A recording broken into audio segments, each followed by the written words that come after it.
इसी के लिए ट्रिक बिंदु क्या है, अगर मध्य बिंदु हो, क्या हो, मध्य बिंदु हो, ठीक, मध्य बिंदु हो तो क्या हो जाएगा, ये M1 बराबर हो जाएगा M2 के, ठीक है।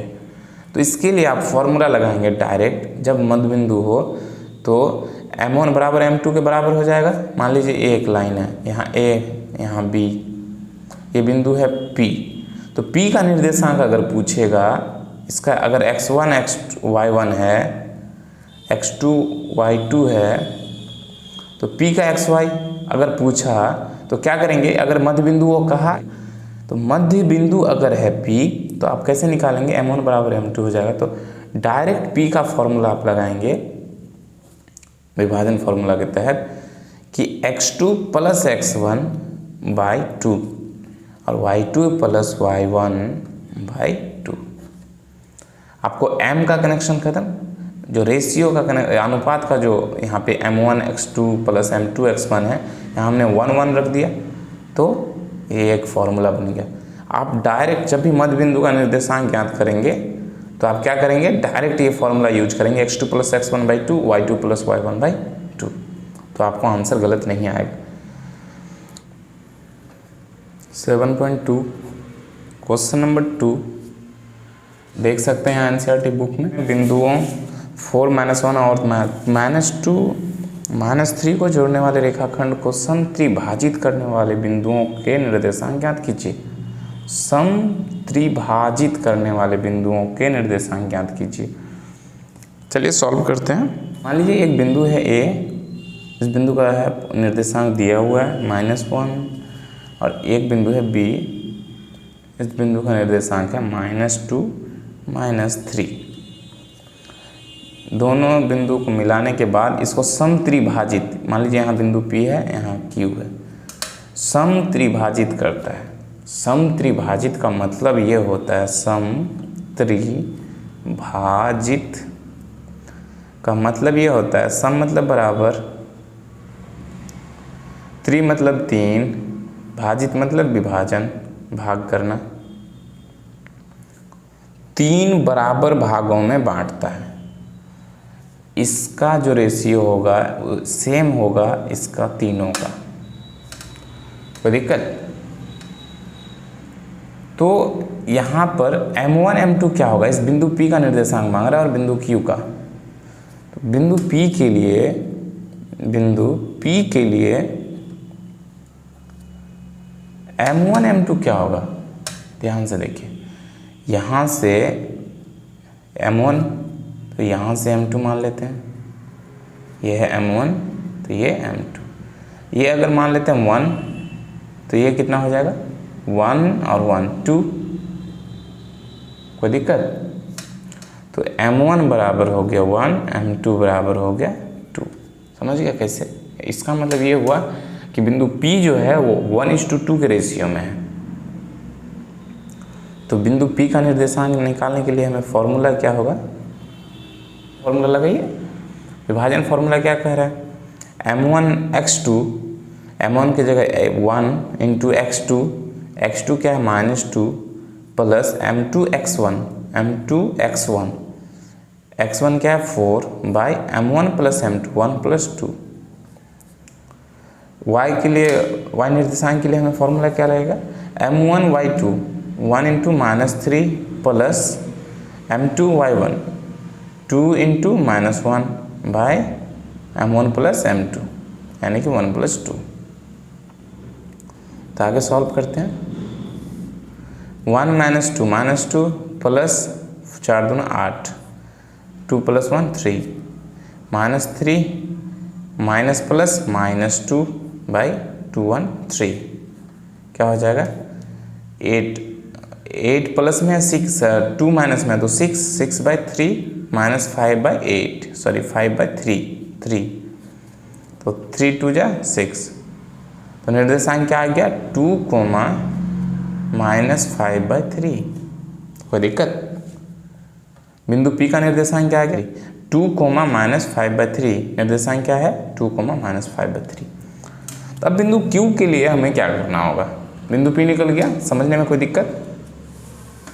हमने क्या किया, M1:M2 का रेशियो हमें इम्पॉर्टेंट है समझना। बिंदु P के लिए ये समत्रिभाजित अगर करता है तो A बिंदु से P तक की जो दूरी होगी वो P से Q सेम Q से B, तो PQ QB दो दूरी यहाँ पे आ गया। तो 1 अगर इसका मान है तो इसका भी 1 होगा, इसका भी 1 होगा। तो A से P तक 1, तो P से Q 1 प्लस हो जाएगा कितना, Q से B, तो 2 रेशियो हमें मिल गया। 2 पॉइंट दिया हुआ था क्वेश्चन में, मिल गया। बिंदु P हमें निकल गया क्या, बिंदु P हमें निकल गया क्या, 2, -5/3। यहाँ से बिंदु Q के लिए देखियो, बिंदु Q के लिए आप दो तरीके से सॉल्व कर सकते हैं। एक तो ये कि बिंदु Q जो है बिंदु Q P और B का मध्य बिंदु है। कैसे, समत्रिभाजित किया था तो AB को समत्रिभाजित, जितना डिस्टेंस इसका है ये सेम डिस्टेंस पे है, तो PQ का जितना डिस्टेंस होगा सेम डिस्टेंस होगा किसका, Q से B तक का, तो रेशियो सेम हो गया। इसका मतलब है ये मध्य बिंदु P और B का है, Q क्या है, PB का मध्य बिंदु। तो जब मध्य बिंदु होता है तो M1 = हो जाता है M2 के। M1 अगर 1 है तो M2 भी क्या होगा, 1 होगा। तो इसलिए Q को आप मध्य बिंदु मान के भी सॉल्व कर सकते हैं। मैं मध्य बिंदु मान के सॉल्व करता हूँ। अगर दूसरा विधि ये होगा कि जैसे 1:2 का रेशियो आप बिंदु P के लिए किए, इसी तरीके से बिंदु Q के लिए क्या हो जाएगा, 2:1 का रेशियो। क्यों, A से Q तक एक रेशियो मानिए M1 और Q से B तक एक M2, तो M1 क्या हो जाएगा, 2 हो जाएगा, M2 क्या हो जाएगा, 1 हो जाएगा। तो 2:1 हो जाएगा बिंदु Q के लिए। तो जब 2:1 हो गया, M1 का मान 2 हो गया, M1 का मान 2 हो गया, M2 का मान 1 हो गया, तो आप फिर सेम फॉर्मूला, विभाजन फॉर्मूला से आप बना सकते हैं। लेकिन मैं यहाँ पर मध्य बिंदु से बनाता हूँ। तो मध्य बिंदु से निकालने के लिए हमें क्या करना पड़ेगा, बिंदु Q M1 बराबर हो गया M2 के, यानी 1 मान लेते हैं। तो क्या हो जाएगा, Q M1:2, तो M1 का मान 1, x2 का मान क्या है, -2। आप देख सकते हैं अपने कॉपी में जब उतारेंगे तो, प्लस M2x1, M2 का मान 1, x1 2 by M1 + M2। Same है y निर्देशांक के लिए, M1 1, y2 -3 प्लस 1 × -5/3 बाई 2, 1 + 1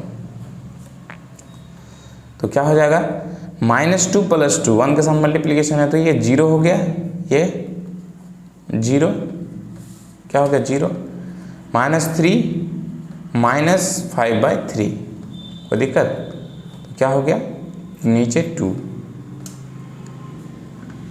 तो -3 -5/3 ये 0 है।